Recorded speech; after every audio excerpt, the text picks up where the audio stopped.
জাতিসংঘ থেকে খারাপ খবর পেল ইসরায়েল। মধ্যপ্রাচ্যে ইরান ইসরায়েল হামলা পাল্টা হামলার উত্তাপ ছড়িয়ে পড়েছে পুরো অঞ্চলে। ইসরায়েল তার সামরিক আগ্রাসনকে যুক্তি দিচ্ছে ইরানের পরমাণু কর্মসূচি থামানোর প্রয়োজনে।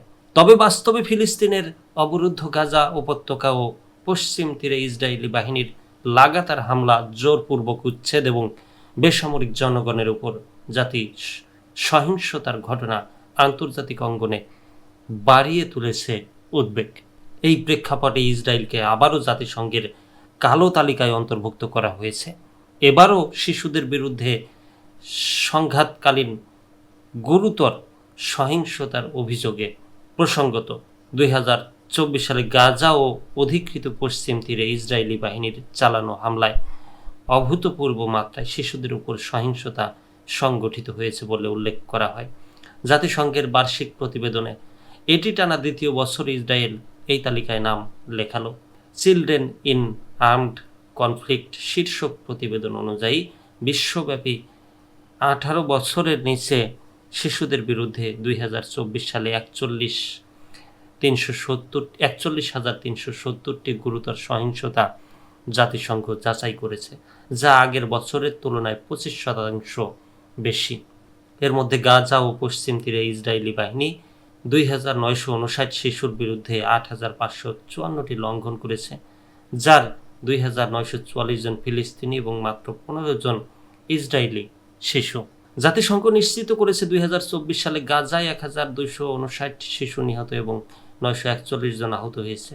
আরও 4,470 শিশুর মৃত্যুর তথ্য যাচাই করা হচ্ছে।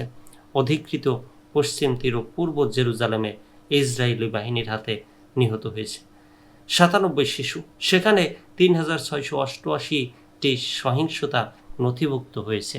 জাতিসংঘ মহাসচিব অ্যান্তোনিও গুতেরেস বলেন, অবরুদ্ধ গাজা ও ইসরায়েল অধিকৃত ভূখণ্ডে শিশুদের ওপর সহিংসতার মাত্রা আমাকে স্তম্ভিত করেছে। বিস্ফোরক অস্ত্রের ব্যবহার, জনবহুল এলাকায় আন্তর্জাতিক মানবাধিকার আইনের সরাসরি লঙ্ঘন। তিনি ইসরায়েলকে আন্তর্জাতিক আইন মেনে চলা, শিশুদের সুরক্ষা নিশ্চিত করা এবং বেসামরিক লক্ষ্যবস্তু থেকে হামলা বিরত রাখার আহ্বান জানান। তবে ইসরায়েলের পক্ষ থেকে তাৎক্ষণিক কোনো প্রতিক্রিয়া জানানো হয়নি।